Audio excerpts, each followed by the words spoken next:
hotness. We sit down to eat, and my brother was a bit annoying, so I only put up with him for a little bit, and then I blow his empty fucking brainless head off. And Mum said, leave him alone. So I said, too late, he's dead. Oh no, he isn't. She said, look, he is. I said, oh no, he isn't. She said. So I said, you just saw me kill him, you old bag.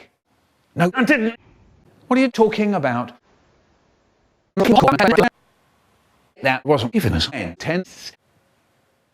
Do you know, screw your horrible cooking.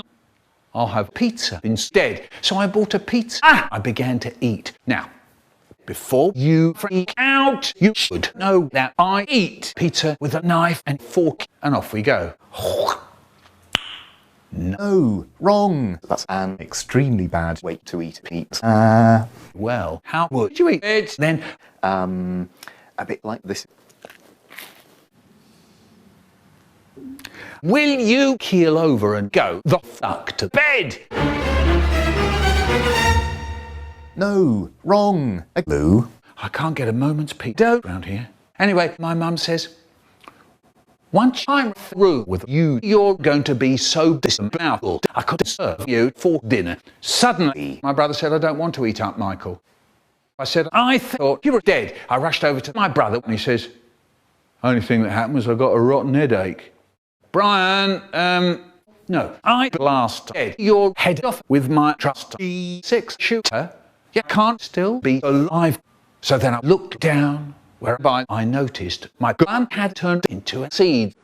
Well, that's quite odd. And I thought, what the fuck am I supposed to do with this? And then my mum says, plant it and see what grows. So I figured, why not? So now I go like this.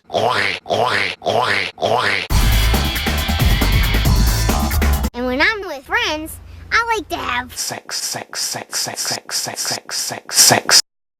I like to. And I poured water all over the Michael Rosen seed, and it became the Michael Rosen sprout. And then I let my dog shed next to it, and it became the Michael Rosen tree. It was humongous. It was taller than the Hollywood. Out of my way, hamburger, my brother yelled, I'm going to be the first one up. So I said, yeah, I'll come off it, you prick. It's my seed. Hard cheese, he says. I'm doing it. And then my mum says, I'm going to be second. I said, no, no. My brother says, look, there's Concord. And if there's one thing I love, it's Concord. I was an idiot to have believed him. I've got to be smarter than that. So now I start the climbing. When we get to the top, we were on the clouds. It was grey. Suddenly we all smelled a terrible, and there it was. The big imitating, all crazy humanoid, or bitch for short.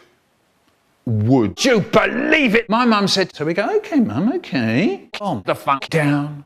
And then the bitch asked, who dares to disturb the land of huge magic floating Holland? And I didn't put my hand up in case I said, us, you fool. But Sheila MacLaine died a long time ago. Anyway, my mum says, eat those two, not me. Then Beach said, I don't eat people. The funny tasting in my normal voice I say, is that the only reason? So Bitch says, no. The other reason is that it's against my religion to eat sacrifices. And that's when we get into really deep shit. We all got away as fast as we could. But then I saw a windmill and the turning of the blades hypnotised me. As such, I don't know precisely what happened next, but my mum and my brother, they say it went like this. I'll use my special rocket boots that I've made. Yeah, if you fly me up to his big face, I can kill him with my secret ninja skills. Cool, and off we go. Kaboom. Ah, stop it. No. Wonderful. Oh no. Oh no. Anyway, after a few ages of this, my mum and my brother were beaten by Bitch. So then I woke up, tied to wet steak. And there's my brother, he's the same. There's my mum, she's the same. Bitch starts up talking about how we were going to be sacrificed to the great cosmic windmill. But then he was cut off mid-sentence by me being able to randomly pop in and out of the video. "Who are you?" I'm King Mark, but most of the world knows me as Marmalade Man. So now I'm going to kill you with my very raunchy song. Yay. Thanks, Mark. Anytime. Anyway, after we got home, Mum said, "Did you have a good time, boys?" And my brother said, "No." "And how about you?" she said to me. "All right, but I wanted a pizza. And now it's too cool." And I cried. But then I remembered we left Mark on the cloud. He's probably still there. This is a very dark or rather shameful part of the story.